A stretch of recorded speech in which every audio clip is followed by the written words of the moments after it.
আজকে ডিম কারি করলাম খুব সহজে, আপনাদের সবার সাথে শেয়ার করলাম। ডিম আলু সিদ্ধ করে নিয়েছিলাম প্রথমে, সেটা তেলের মধ্যে ভেজে নিয়েছিলাম ডিম আর আলুটাকে। তা কড়ার মধ্যে তেল দিয়েছি, দিয়ে পেঁয়াজ দিয়েছি, দিয়ে পেঁয়াজটা একটু ভাজা ভাজা হয়ে গেলে টমেটো ঘষে দিয়েছি। দিয়ে টমেটো আর পেঁয়াজ একটু ভাজা ভাজা হয়ে গেলে দেখুন বাটির মধ্যে আদা রসুন আর লঙ্কা বেটে রেখেছি। এবারে এইটাকে দিয়ে দেবো পেঁয়াজ আর এই টমেটোটা ভাজা ভাজা হয়ে গেলে। হাই ফ্রেন্ডস, সবাই কেমন আছো? আশা করি সবাই খুব ভালো আছো, আমরাও খুব ভালো আছি। দেখুন পেঁয়াজ আর টমেটো ভাজা ভাজা হয়ে এসছে। এবার এই মশলাটা যেটা বেটে রেখেছিলাম বাটির মধ্যে, সেটা এবার দিয়ে দেবো।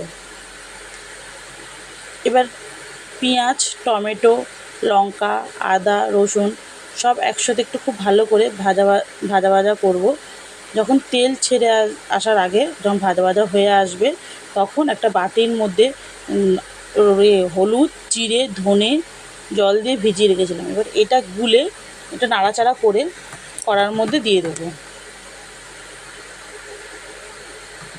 এই মশলাগুলো ভাজা হয়ে যাওয়ার পরে এই যখন মশলাটা দিয়ে দিচ্ছি, দিয়ে এবার আবার ফের নাড়তে থাকবো যতক্ষণ না তেল ছাড়বে। কন্টিনিউ নাড়বো, কারণ হচ্ছে নিচে ধরা লেগে যেতে পারে। যখন তেল ছেড়ে আসবে আস্তে আস্তে যখন নাড়তে থাকবো, যখন কড়ার গায়ে দেখুন কড়ার গায়ে তেল ছেড়ে এসছে, কীভাবে বেরিয়ে গেছে তেল। এইবারে কি করব, যে ডিম আলু সিদ্ধ করে রাখা আছে দিয়ে ভাজা আছে, সেইগুলোকে আমি কড়ার মধ্যে দিয়ে দেবো। দিয়ে আবার একটু নাড়াচাড়া করে জল দিয়ে দেবো।